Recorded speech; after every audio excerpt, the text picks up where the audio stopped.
Madame, Monsieur, bonsoir et bienvenue dans votre 19h sur Monaco Info. Nous sommes le mardi 30 avril et voici les titres de l'actualité. La Roca Team a rendez-vous avec son destin dans le cadre des matchs 3 et 4 de sa série de play-off d'Euroleague. Nous entendrons notamment Mike James dans quelques instants avant le départ des Rouges et Blancs pour Istanbul. C'est à la une de la presse internationale. Les océans sont de nouveau confrontés à un épisode de blanchissement des coraux. Mais qu'est-ce que cela signifie et quelles peuvent en être les conséquences? Nous saurons avec Christine Ferrier-Pagès, directeur de recherche au Centre scientifique de Monaco.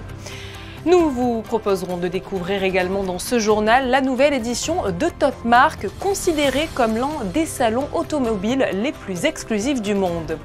Et puis en cette période de vacances scolaires, on vous emmènera participer à des activités proposées par le musée d'anthropologie préhistorique. Les enfants ont pu, vous le verrez, découvrir cette fois l'histoire des animaux préhistoriques.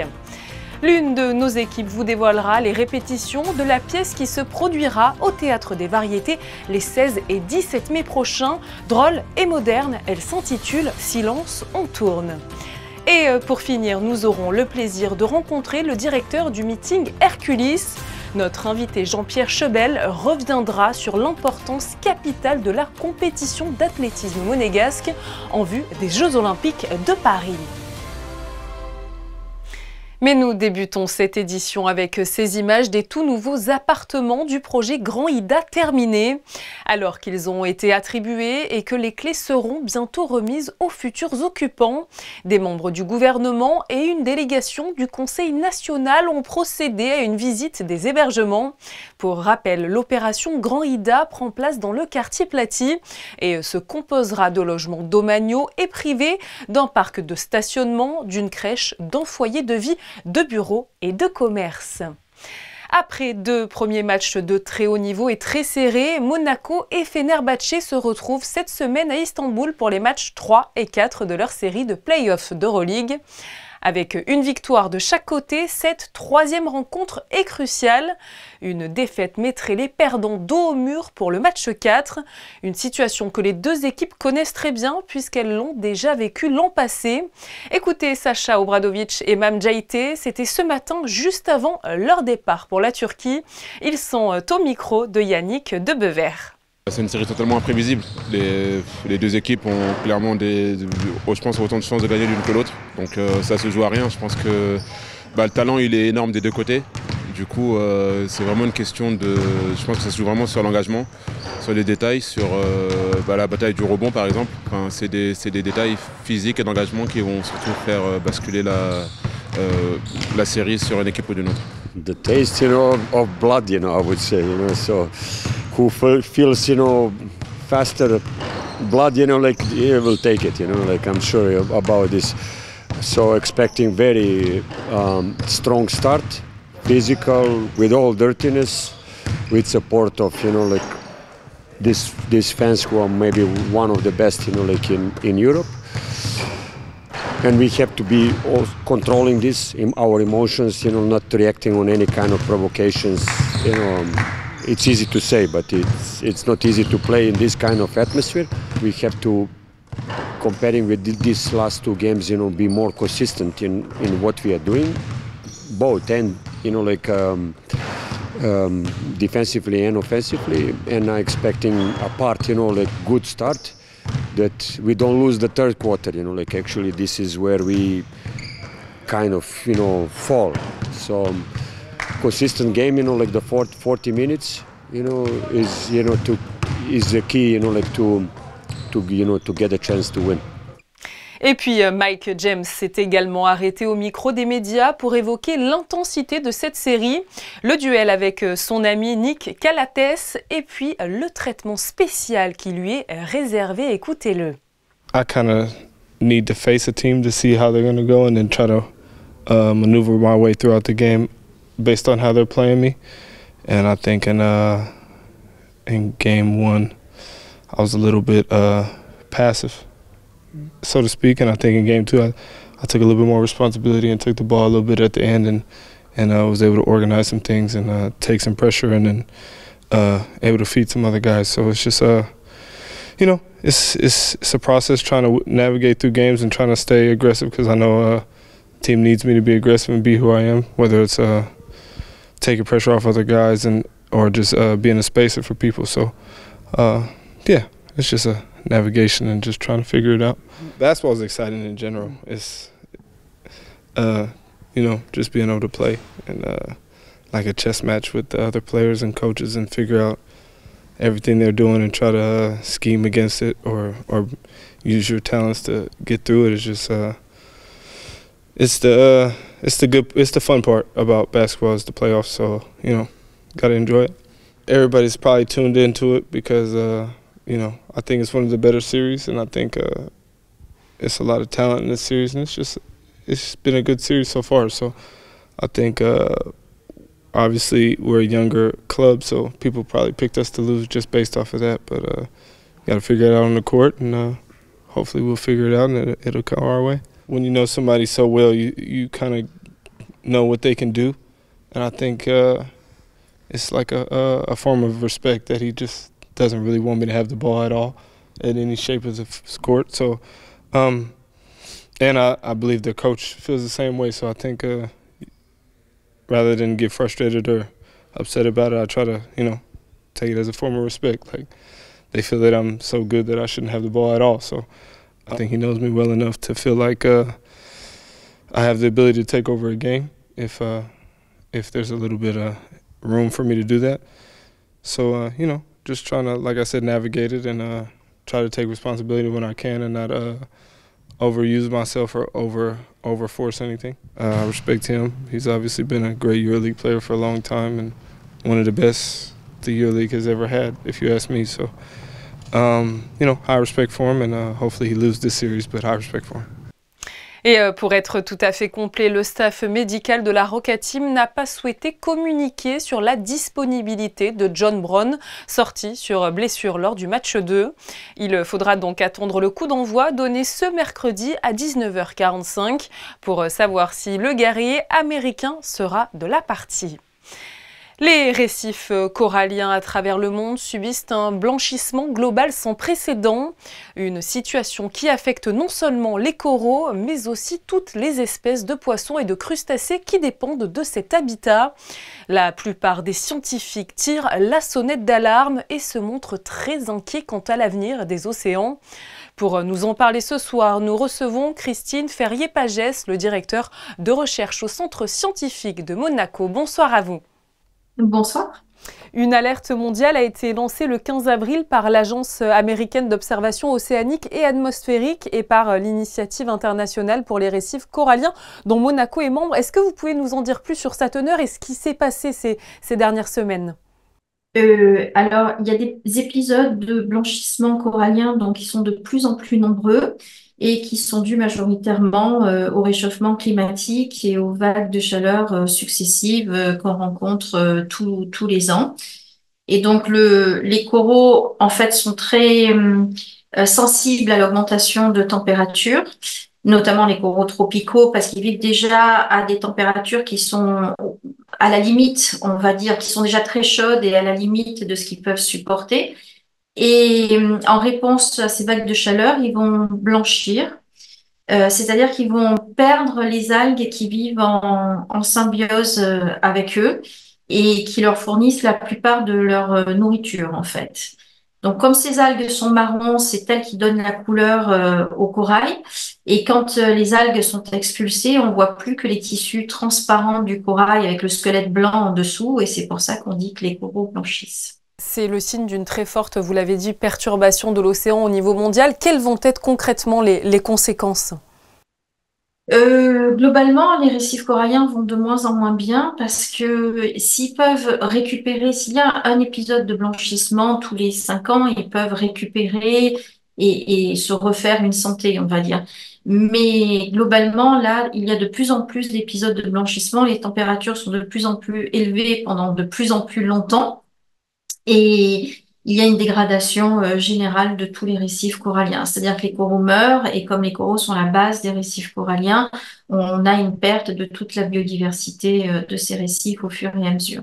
Est-il possible, au vu de tous ces éléments, que les récifs coralliens soient le premier écosystème à être rayé de la carte du monde à cause de l'homme?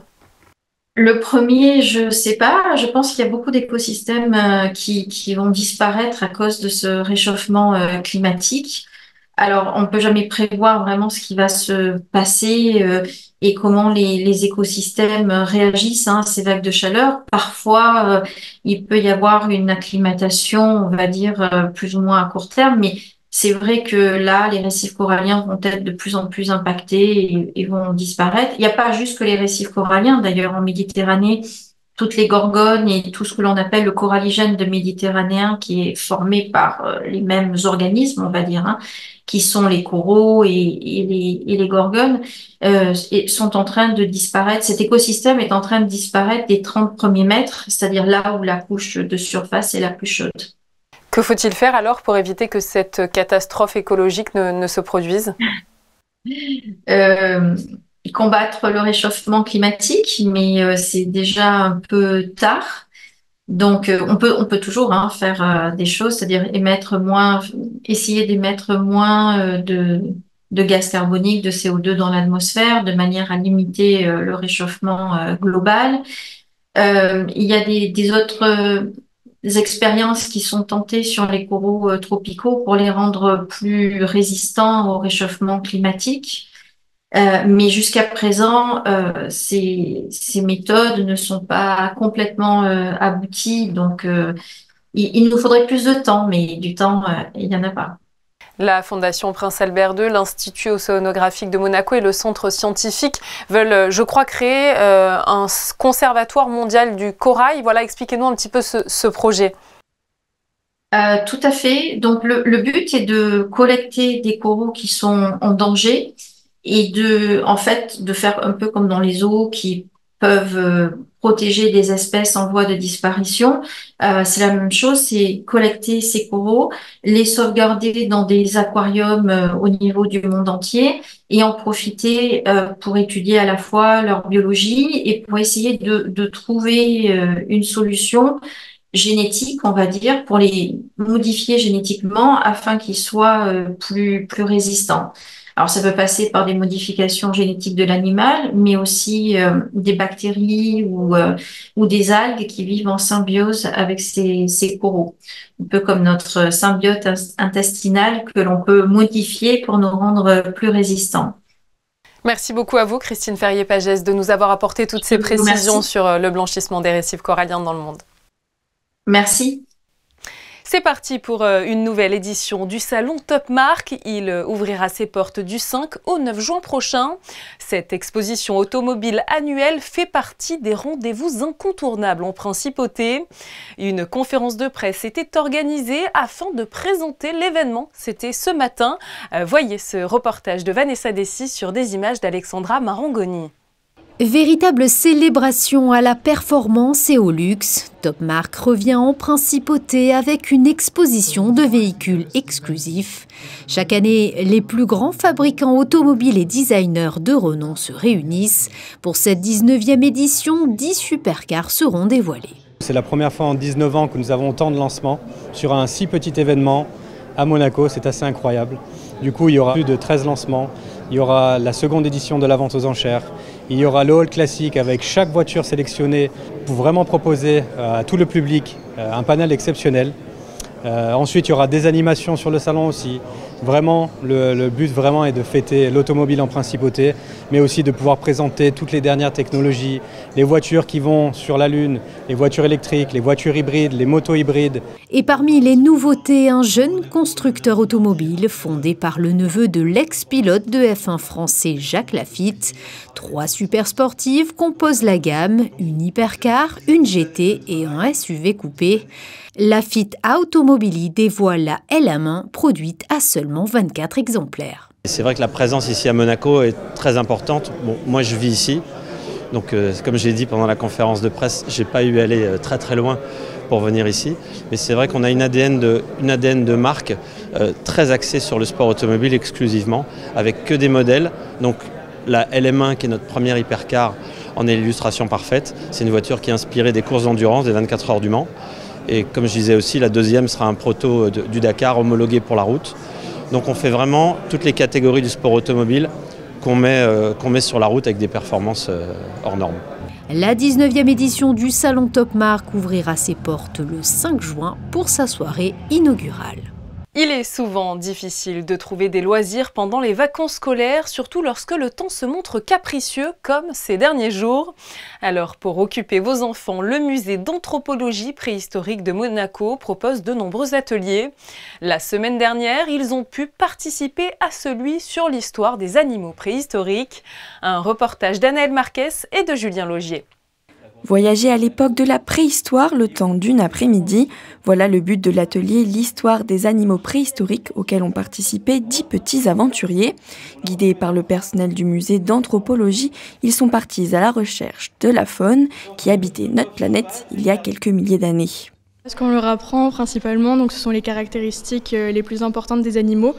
En fait, notre but, une fois l'activité finie, ce serait qu'ils puissent reconnaître les animaux et puissent dire voilà, s'ils sont plutôt grands, petits, leur lieu de vie, ce qu'ils mangent aussi. Voilà. Les animaux, on a essayé de faire un lien avec notre exposition actuelle, l'ASCO à Monaco. Donc on a voulu leur présenter les animaux les plus représentés dans la grotte, donc à savoir le cheval, l'auroch, donc le bœuf sauvage, le bison, le cerf, voilà. Les enfants ont aussi pu découvrir certaines espèces éteintes mais emblématiques de la préhistoire, comme les mammouths ou les tigres aux dents de sabre, une activité qui a plu aux petits mais aussi aux grands. On a retrouvé des animaux préhistoriques disparus. C'est très intéressant, je trouve qu'on a la chance en principauté d'avoir une multitude d'activités à la fois ludiques et pédagogiques. Et ça occupe aussi bien les petits que les grands et ça nous apprend à tous plein de choses. Cet atelier était l'un de ceux organisés par le musée d'anthropologie préhistorique de Monaco. Pendant les vacances scolaires, les enfants ont aussi pu être initiés aux techniques de poterie d'antan ou d'allumage de feu. Les 16 et 17 mai prochains, la compagnie Florestan montera sur la scène du Théâtre des Variétés pour proposer la pièce Silence on tourne. Elle a été écrite par Patrick Hautecoeur et mise en scène par Pino Tarantino. Patricia Navarro et Camille Caloni se sont glissés dans les coulisses des répétitions. À raison de 4 répétitions par semaine, le rythme s'est intensifié pour les comédiens et le metteur en scène de la compagnie Florestan, tout investi dans la préparation des 2 représentations qui auront lieu les 16 et 17 mai prochains. Leur choix s'est porté sur une pièce de l'auteur Patrick Hautecoeur, intitulée « Silence, on tourne ». Le metteur en scène, Pino Tarantino, était à la recherche d'une pièce tout à la fois drôle et moderne. On peut faire la scène avec Dorothée. Tu es assise sur le banc et Lola, tu es en haut des escaliers. Cette pièce, elle parle d'un tournage d'une scène de film dans un théâtre. Et il y a une interaction avec le public, donc le public sera prêt à partir durant la pièce. Il dévoile un peu les côtés un peu satiriques du cinéma et que on ne peut pas faire toujours comme c'était prévu.